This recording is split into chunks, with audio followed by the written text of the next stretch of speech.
இது ஃபர்ஸ்ட் மலேசியாவின் செய்திகள் உங்களுக்காக.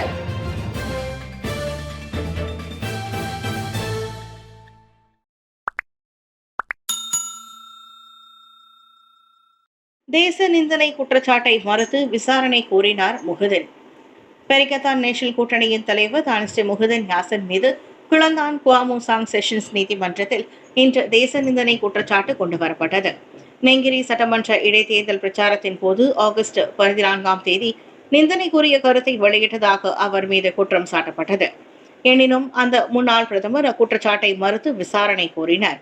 இதையடுத்து 5000 ரிங்கிட் மற்றும் ஒரு நபர் உத்தரவாதத்தின் பேரில் முஹிதீன் ஜாமீனில் விடுவிக்கப்பட்டார். வழக்கு நவம்பர் 4ஆம் தேதி மறுசெவிமடுவுக்கு வரும் என நீதிமன்றம் அறிவித்தது. கிளந்தான் நெங்கிரி இடைத்தேர்தல் பிரச்சாரத்தின் போது முஹிதீன் சர்ச்சைக்குரிய வகையில் பேசியதாக கூறி முன்னதாக வீடியோக்கள் வைரலாகின. 10வது பிரதமர் ஆவதற்கு தமக்கு போதிய ஆதரவு இருந்தும் அப்போதைய மாமன்னரும் பஹாங் சுல்தானுமான அல் சுல்தான் அப்துல்லா தம்மை அப்பதவிக்கு நியமிக்கவில்லை என முஹிதீன் கேலி தோரணையில் பேசியதாக கூறப்படுகிறது. பஹாங் அரண்மனை உள்ளிட்ட 30க்கும் மேற்பட்ட தரப்புகள் போலீஸ் புகார் செய்திருந்தும் குறிப்பிடத்தக்கது. எம்பாக்ஸ் நோய் பரவலை தடுக்க 6 மாத கால திட்டத்தை அறிவித்த உலக சுகாதார நிறுவனம். எம்பாக்ஸ் நோய் மனிதர்களிடம் இருந்து மனிதர்களுக்கு பரவுவதை தடுக்கும் முயற்சியில் உலக சுகாதார நிறுவனம் 6 மாத கால உலகளாய தடுப்பு திட்டத்தை தொடங்கியுள்ளது. பாதிக்கப்பட்ட நாடுகளில் கண்காணிப்பை அதிகரிப்பது, நோய் பரவலை தடுப்பதற்கான யுக்திகளை அதிகரிப்பது உள்ளிட்டவை அத்திட்டத்தின் செயல்பாடுகளாகும். செப்டம்பர் முதல் அடுத்த ஆண்டு பிப்ரவரி வரை அத்திட்டத்தை மேற்கொள்ள மலேசிய ரிங்கிட்டுக்கு 58 கோடியே 81 லட்சம் தேவைப்படும் என அறிக்கை ஒன்றில் WHO கூறியது. குறிப்பாக எம்பாக்ஸ் நோயால் கடுமையாக பாதிக்கப்பட்ட ஆப்பிரிக்க கண்டத்தில் தடுப்பூசிகள் பரவலாக கிடைப்பதை உறுதி செய்வதை அத்திட்டம் நோக்கமாக கொண்டுள்ளது. இதன் மூலம் எம்பாக்ஸ் நோயின் மையமாக விளங்கும் காங்கோவிலும் மற்ற நாடுகளிலும் அது மேலும் பரவுவதை கட்டுப்படுத்த முடியும். இந்நிலையில் நோய் தாக்கும் அபாயம் அதிகம் உள்ளவர்களுக்கும், நோய் தொற்றியவர்களுடன் நெருங்கிய தொடர்பு கொண்டிருந்தவர்களுக்கும், முன்கள பணியாளர்களுக்கும் வியூக தடுப்பூசி முன்னெடுப்பில் முன்னுரிமை வழங்கப்படும் என்றும் அது தெரிவித்தது. இந்த எம்பாக்ஸ் நோய் உலக அளவில் 2022 பரவ தொடங்கியதிலிருந்து இதுவரை 1 லட்சம் நோய் பாதிப்பு சம்பவங்கள் பதிவாகியுள்ளன. ஆப்பிரிக்க கண்டத்தில்தான் வரலாறு காணாத அளவுக்கு அது பரவியுள்ளது. காங்கோவில் 500 மரணங்கள் பதிவு செய்யப்பட்டுள்ளதும் குறிப்பிடத்தக்கது. போர் விமானங்கள் குறைந்த உயரத்தில் பறந்தால் பதற்றம் வேண்டாம், தேசிய தினத்திற்கான ஒத்திகையை என ஆயுதப்படை விளக்கம். தேசிய தின கொண்டாட்டங்களை முன்னிட்டு அரசு மலேசிய ஆகாயப்படை ஸ்லாங்கூரிலும் புத்ரஜயாவிலும் வான் பயிற்சியில் ஈடுபடவிருக்கின்றது.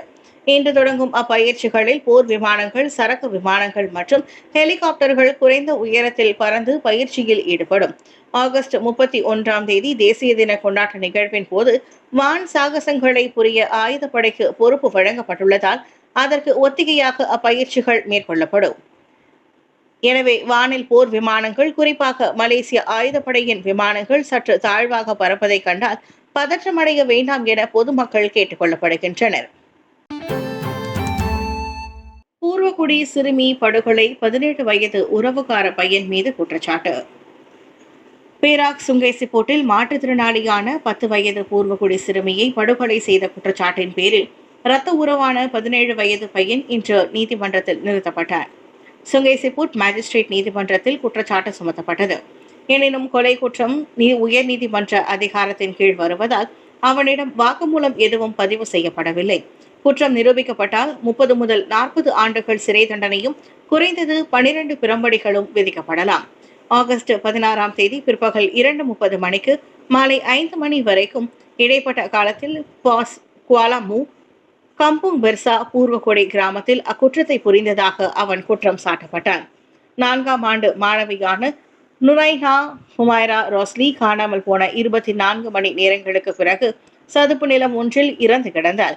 சவ பரிசோதனையில் சிறுமியின் கழுத்து நெரிக்கப்பட்ட காயமும் மர்ம உறுப்பு கிழிந்தும் இருந்தது கண்டறியப்பட்டதாக போலீஸ் முன்னதாக அதிர்ச்சி தகவலை வெளியிட்டிருந்தது. ஆன்லைனில் இந்திய சமூகத்தை அவமதிக்கும் குழு, அதிரடியாக காவல்துறையில் புகார்கள் பதிவு. கடந்த ஆகஸ்ட் 25ஆம் தேதி செந்தூர் மாவட்ட காவல்துறை தலைமையகத்தில் இந்திய சமூகம் மற்றும் இந்துக்களுக்கு எதிராக வெறுப்பை பரப்பும் குழுவினருக்கு எதிராக 6 இந்திய அரசு சாரா அமைப்புகள் போலீஸ் புகார்களை வழங்கின.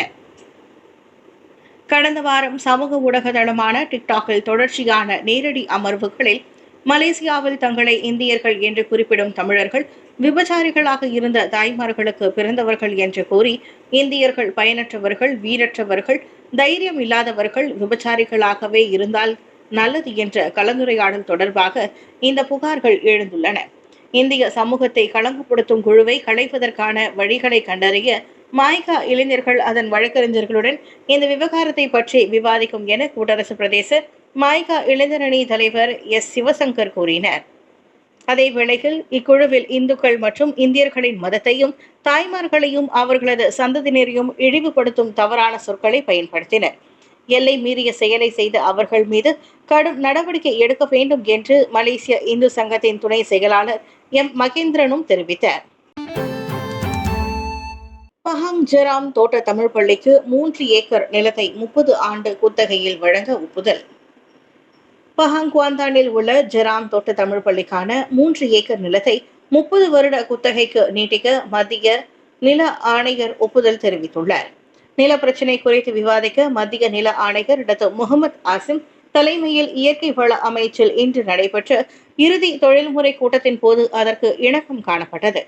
அப்பத்திரத்திற்கு அமைச்சரவையின் அங்கீகாரம் கிடைத்ததும் 3 ஏக்கர் நிலம் மற்றும் குத்தகை காலம் குறித்த அதிகாரப்பூர்வ அரசிதழ் அறிவிப்பு ஜெராம் தோட்ட தமிழ் பள்ளிக்கு ஒப்படைக்கப்படும். அக்கூட்டத்தில் ஜெராம் தோட்ட தமிழ் பள்ளி சார்பில் அதன் வாரிய தலைவர் டத்தோ நடேசன், தியாகராஜ் சங்கர நாராயணன், பெற்றோர் ஆசிரியர் சங்க தலைவர் சங்கர் ஆகியோர் கலந்து கொண்டனர். தமிழ் கல்வி இயக்கங்களின் கூட்டணியின் ஒருங்கிணைப்பாளர் மு. வெற்றிவேலன் ஒரு அறிக்கையின் வாயிலாக அவ்விவரங்களை தெரிவித்தார். ஆசிரியர்கள் குறித்து சுயமாக 101 உரை எழுதி வாசித்து ஆசிய மற்றும் மலேசிய சாதனை புத்தகத்தில் இடம் பிடித்த தனுஷா மானிமுத்து. டாமன்சாரா உத்தமா இடைநிலை பள்ளி மாணவியான தனுஷா மணிமுத்து ஆசிய மலேசிய சாதனை விருதுகளை ஒரே நேரத்தில் தன்வசமாக்கியுள்ளார். ஆசிரியர்களின் மாபெரும் தியாகங்களை போற்றும் வகையில் 101 தலைப்புகளில் இவர் எழுதிய உரைக்கான அங்கீகாரமான இந்த 2 விருதுகள் கிடைக்கப்பெற்றன.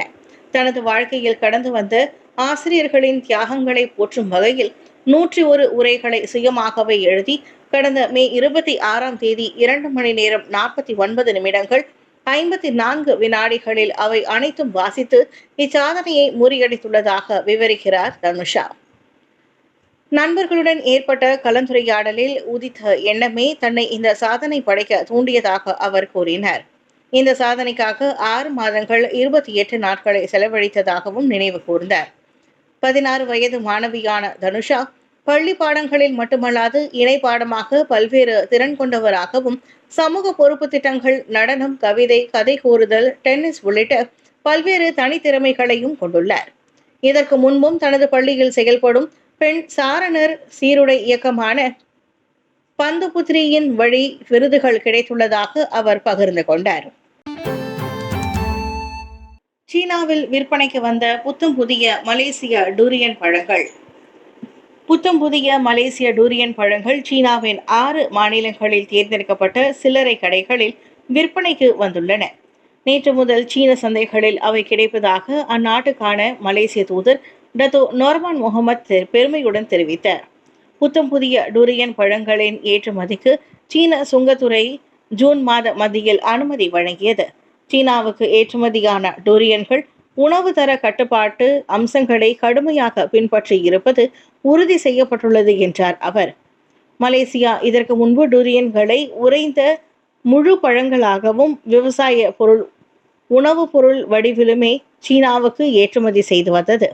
உலக அளவில் மலேசியாவின் டூரியன் ஏற்றுமதி அதிகமாக 2022ஆம் ஆண்டில் 114 கோடி ரிங்கிட்டாக பதிவானது குறிப்பிடத்தக்கது. சாலையில் வீலிங் சாகசம், வைரலான மோட்டார் சைக்கிள் ஓட்டி காவல்துறையிடம் சிக்கினார். சாலையில் வீலிங் சாகசம் புரிந்து வைரலான மோட்டார் சைக்கிள் ஓட்டியை நேற்று கீழ்பரா பேராக் காவல்துறை கைது செய்துள்ளது. 15 வயது அவ்விளைஞர் தெலுக்கிந்தான் PPR அடுக்குமாடி குடியிருப்பின் முன்புற சாலையில் அந்த வீர சாகசத்தை புரிந்ததாக கீழ்பேராக் மாவட்ட காவல்துறை தலைவரும் உதவி ஆணையருமான அகமது அட்னான் பஸ்ரி கூறினார். பொது சாலைகளில் ஆபத்தை விளைவிக்கும் பொறுப்பற்ற முறையில் வாகனம் ஓட்டியதன் பேரில் 1957ஆம் ஆண்டு சாலை போக்குவரத்து சட்டத்தின் கீழ் இந்த வழக்கு விசாரிக்கப்பட்டு வருவதாக அவர் கூறினார். இதனிடையே உயிருக்கு ஆபத்தை விளைவிக்கும் அளவிற்கு வாகனம் ஓட்டுவது தொடர்பான எந்தவொரு தவறான நடவடிக்கைகளிலும் காவல்துறை சமரசம் செய்யாது என்று அகமது அட்னான் நினைவுறுத்தினார். இனப்தேசா விடுதிக்குள் புகுந்து மர்ம ஆடவன் திருட்டு 5500 ரிங்கிட் நஷ்டமடைந்த பெண். கோலாலம்பூர் தாலான் பெலாவதியில் இனப்தேசா உல்லாச தங்கும் விடுதியில் திருடன் புகுந்ததில் விற்பனை முகவரான ஒரு பெண்ணுக்கு 5500 ரிங்கிட் இழப்பு ஏற்பட்டது. வெள்ளிக்கிழமை இரவு நிகழ்ந்த அச்சம்பவத்தில் வரவேற்பறையில் வைத்திருந்த தனது கைப்பை காணாமல் போனது கண்டு 49 வயது அப்பெண் அதிர்ச்சி அடைந்தார். சிசிடிவி கேமரா பதிவை போட்டு பார்த்ததில் வீட்டுக்குள் ஒரு மர்ம நபர் சந்தேகத்திற்குரிய வகையில் நுழைவது தெரிந்தது. இதையடுத்து அவர் போலீசில் புகார் செய்தார். விசாரணையை தொடங்கியுள்ள போலீசார் திருடனையும் தேடி வருகின்றனர். அலாஸ்கா நிலச்சரிவில் ஒருவர் பலி, 3 காயம். அமெரிக்காவின் அலாஸ்காவில் ஏற்பட்ட நிலச்சரிவில் ஒருவர் உயிரிழந்ததுடன் 3 படுகாயமடைந்துள்ளனர். பலத்த மழையின் போது நிலச்சரிவு ஏற்பட்டு மலைப்பகுதிக்கு அருகில் உள்ள பல வீடுகள் சேதமடைந்தன. இதனிடையே அபாய எல்லையில் வசிப்பவர்கள் பாதுகாப்பு நடவடிக்கையாக வெளியேற உத்தரவிடப்பட்டனர். இதுவரை நிலச்சரிவில் சிக்கியவர்கள் அல்லது உயிர் சேதங்கள் ஏற்பட்டதாக தகவல் இல்லை. பெஸ்தபோலா மெர்டேகா போட்டி புக்கிட் ஜாலில் திடல் குறித்து FIM அதிருப்தி. புக்கிட் ஜாலில் தேசிய விளையாட்டு அரங்கின் திடல் தரம் குறித்து மலேசிய காற்பந்து சங்கமான FAM மீண்டும் அதிருப்தி தெரிவித்துள்ளது. அங்கு செப்டம்பர் 14ஆம் தேதி பெஸ்தபோலா மெர்டேகா கால்பந்து போட்டி தொடங்கியுள்ள நிலையில் FAM தனது கவலையை வெளிப்படுத்தியது.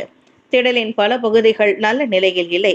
அதோடு கடந்த வாரம் செவ்வாய்க்கிழமை நடைபெற்ற FA கிண இறுதி ஆட்டத்தின் போது புல்தரை பீத்து கொண்டது. திடலை இன்னமும் பயன்படுத்த முடியும் என்றாலும் 100 விழுக்காடு தயார் நிலையில் அது இல்லை. திடல் இப்படி மோசமான நிலையில் இருந்தால் ஆட்டக்காரர்களுக்கு காயம் ஏற்பட வாய்ப்புண்டு. கடைசி நேரம் என்பதால் அரங்கை மாற்றவும் முடியாது.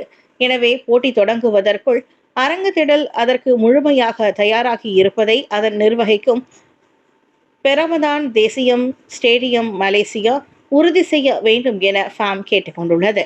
நாளை நடைபெறவுள்ள சந்திப்பு கூட்டம் ஒன்றில் PSM-இடம் இது குறித்து விளக்கம் கோரப்படும் என FAM கூறியது.